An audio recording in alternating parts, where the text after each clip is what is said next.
बाबू जी, वेद प्रकाश सिंह जी का और चौधरी दीपेंद्र सिंह हुड्डा जी का।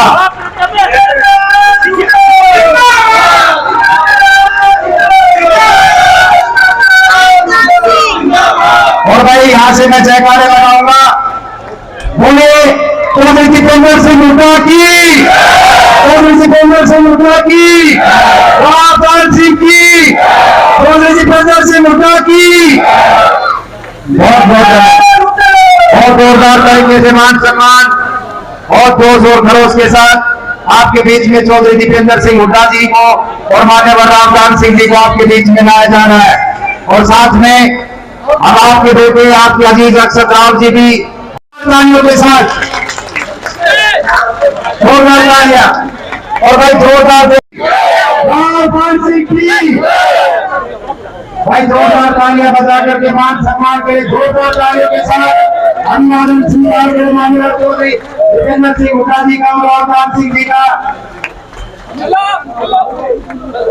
बहुत बहुत धन्यवाद भाई। सारे साथी बैठ जाए अपने स्थान पर और भाई बाकी मंच से एक बार हट जाए सारे साथी। भाई एक बार मंच हुड्डा जी का स्वागत करते हुए बड़ी फुलमाला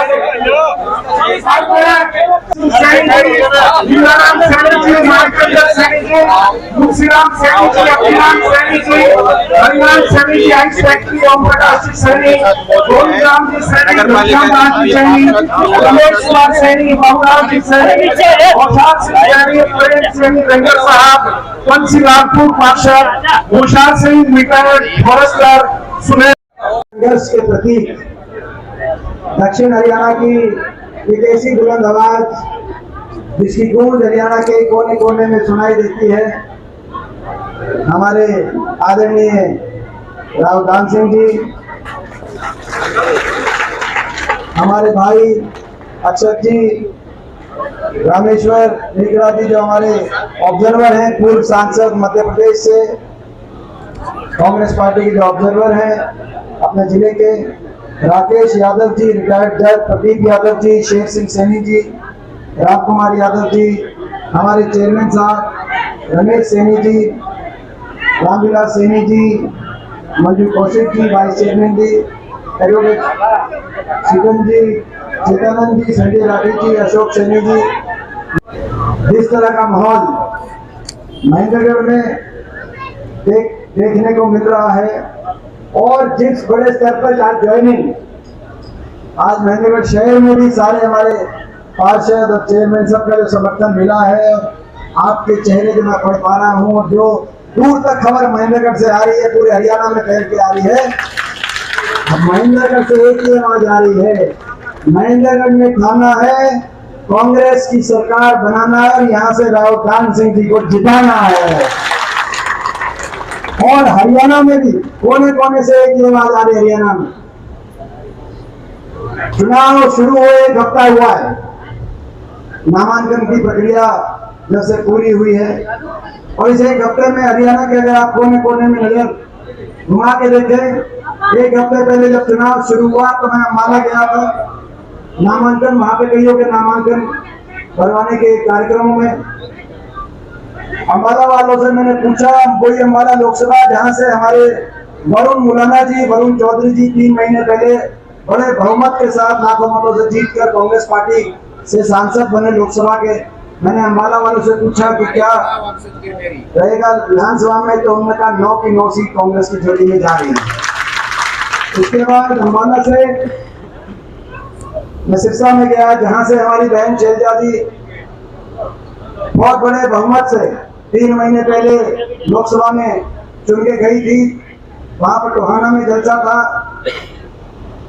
रतिया में जलसा था, सिरसा में। तो मैंने सिरसा वालों से पूछा कि यहाँ पे क्या होगा, तो सिरसा वालों ने कहा कि 9 की 9 सीट कांग्रेस की झोली में हम डाल देंगे। हिसार गए, जहां से जयप्रकाश जी जीते थे, अभी पीछे कांग्रेस से सांसद बने थे, हिसार वालों ने भी यही कहा आप हिसार से भी रिपोर्ट लेना।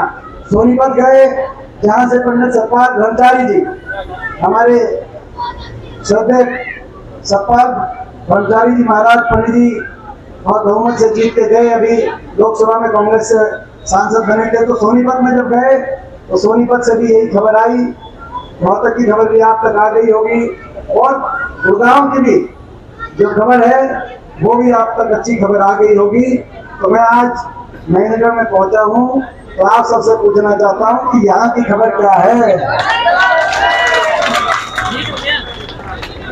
हरियाणा के कोने कोने से एक ही आवाज आ रही है, हरियाणा कोने कोने से एक ही आवाज आ रही है, बीजेपी की सरकार जा रही है और कांग्रेस पार्टी की सरकार आ रही है।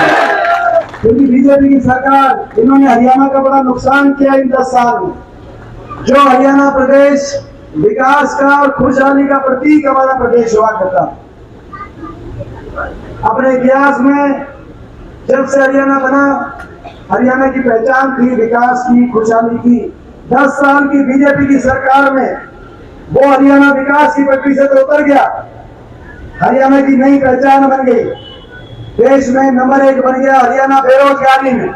और ये हम नहीं कह रहे, ये भारत सरकार ने संसद के पटल पे जो जवाब दिया, जो सवाल पूछा गया था कि 28 राज्यों में सबसे ज्यादा बेरोजगारी कहाँ है, इसी साल के फरवरी के महीने में जवाब दिया मोदी सरकार ने, 28 राज्यों में सबसे ज्यादा बेरोजगारी हरियाणा में।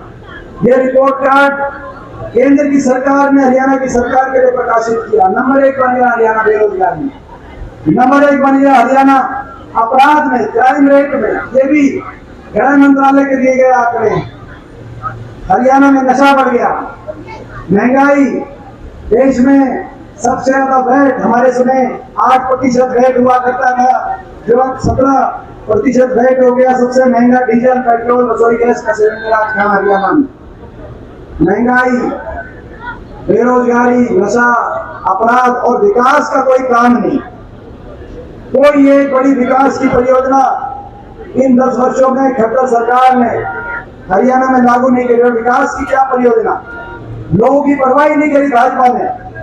हरियाणा के लोगों को उलझा दिया, फैमिली आईडी में उलझा दिया, प्रॉपर्टी आईडी में उलझा दिया, पोर्टल में उलझा दिया कि नहीं उलझा दिया, पोर्टलों में, आईडियों में नौजवानों को उलझा दिया, सीटी में, कच्ची भर्ती में, देश की कच्ची भर्ती की राजधानी बना दिया हरियाणा को। 2 लाख सरकारी पद समाप्त कर दिए या खाली पड़े, जो बचे उसमें से 1.5 लाख पदों को कौशल निगम के माध्यम से बिना रिजर्वेशन, बिना पेंशन, बिना आरक्षण, बिना पेंशन, कच्ची भर्ती, बिना मेरिट के, और नौजवानों को का कितना शोषण इस सरकार ने किया। सरकार खुद ठेकेदार बन गई। पक्की नौकरी की जो व्यवस्था होती थी उसको सरकार ने ऐसा डिस्टर्ब किया। और उसके बाद पिछले 5 साल से तो नौजवानों की ऐसी इतना बड़ा शोषण नौजवानों के साथ किया। जो थोड़ी बहुत भर्ती निकली, उन भर्तियों को सरकार ने, जो थोड़ी बहुत भर्ती निकली, कहीं पेपर लीक घोटाला हो गया, HPSC के दफ्तरों में करोड़ों रुपए की बरामदगी हुई, वो भर्तियां टल गई। पेपर लीक घोटाले हो गए, भर्ती घोटाले हो गए 30 से ज्यादा। और फिर भी आखिर में जाकर खट्टर साहब ने कहा कि हम 60,000 बच्चों को लगाएंगे, आज से 1.5-2 साल पहले। उसके बाद मुख्यमंत्री बदल गए, लोकसभा चुनाव आने लगा तो बोला हम 60,000 बच्चों को ज्वाइन जल्दी कराएंगे। एक कदम लोकसभा चुनाव आ गया तो बोला लोकसभा चुनाव के बाद कराएंगे। लोकसभा चुनाव के बाद कहा कि विधानसभा से पहले ज्वाइन कराएंगे। फिर विधानसभा चुनाव डिक्लेयर हो गया तो बोला विधानसभा चुनाव के बाद नई सरकार ने 5 साल तक इतना शोषण, गैस का सिलेंडर दिलवाएंगे और हम भी महंगाई भत्ता दिलाएंगे जो जा। बीजेपी ने निकला है। फर्क इतना है कि 10 साल तक बीजेपी ने 1100 रुपए सिलेंडर पर रोटी खुआई। ये बात है ना, फर्क इतना है। और अब 500 रुपए जब हमने कहा था, बीजेपी वाले कह रहे थे रेवड़ी बांट रहे हैं, कांग्रेस वाले रेवड़ी। तो अब वो खुद अपना घोषणा पत्र में दे रहे हैं, तो वो बात कैसे सही हो सकती है। तो आज ये सारी बातें हैं, इन सारी बातों को लेकर आप और हम चलेंगे लोगों के बीच में। मैं आप सबसे आखिर में यही पूछना चाहता हूँ, भाई ये जीत तो पक्की है मंडे से, एक नंबर पे बड़ी जीत अगर होगी। इसके बाद रोड शो के माध्यम से हम सतनाली जाएंगे और आज अंतिम जनसभा 9 बजे सतनाली में, अंतिम जनसभा सतनाली में। सर, कुमारी शैलजा को लेकर चर्चा है कि भारतीय जनता पार्टी ने उन्हें ऑफर भी किया, तो किस तरह से देखते हैं? ये कांग्रेस पार्टी के सभी नेतागण, चाहे वो आदरणीय एम शैलजा जी हों, चाहे बाकी सभी नेतागण हों, सभी एकजुटता से आपको चुनाव के रण में कांग्रेस के पक्ष में एक बन गया। इससे यार दुख की बात क्या है? दिल्ली के 3 तरफ बसा हरियाणा बेरोजगारी में और अपराध में अगर नंबर 1 बन गया, 10 साल का इस सरकार का इससे विफल रिपोर्ट कार्ड नहीं हो सकता। आज हर व्यक्ति, हर वर्ग त्रस्त हो गया इस सरकार से। इतनी भारी अनदेखी कि महेंद्रगढ़ जैसे जगह मुख्यमंत्री जी को एक आधी बार से ज़्यादा आने का टाइम नहीं मिला 10 साल में, और ज़्यादातर हरियाणा में यही स्थिति है। तो कहने का मतलब ये है कि ऐसी सरकार जिसने हरियाणा के हर वर्ग की अनदेखी की हो, लोगों ने मन बना लिया है कि भाजपा की सरकार जा रही है हरियाणा में और कांग्रेस पार्टी की सरकार आ रही है। IMT खुडाना से बड़ी उम्मीदें हैं लोगों को, और IMT खुडाना अभी भी है, और सेंट्रल यूनिवर्सिटी जो बनी थी शिक्षा की, आपकी जो मैं बात कर रहा था, वो भी वहीं पे रुका पड़ा है। क्षेत्र की स्थापना यहाँ पे हो, ये जो संकल्प रावदान सिंह जी का है, जो रावदान सिंह जी का ही संकल्प नहीं है, ये कांग्रेस पार्टी का संकल्प है। यहाँ पे औद्योगिक क्षेत्र बने और ये मानेसर तक की एक यहाँ पर एक 4 लेन की डायरेक्ट कनेक्टिविटी हो, ताकि ये जो पूरा हमारा क्षेत्र है, कोसली, टेली, महेंद्रगढ़, करीना, ये जो पूरा क्षेत्र है, ये ओपन अप हो, यहाँ पे इंडस्ट्री आए, इंडस्ट्रियल कॉरिडोर के रूप में इसको विकसित किया जा सके।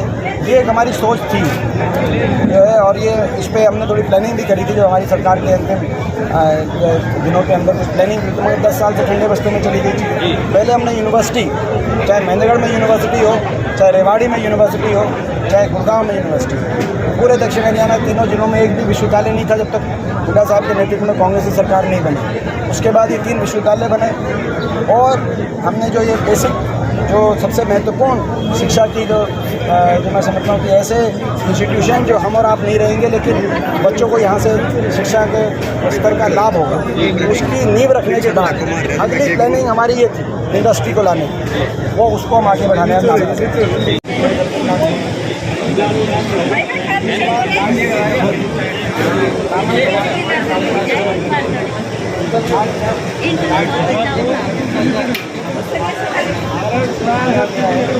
और हर वर्गों का अपमान किया, मैं मानता हूँ इस तरीके से शांति कहीं ना कहीं मैं समझता हूँ वैसे समाज का अपमान करना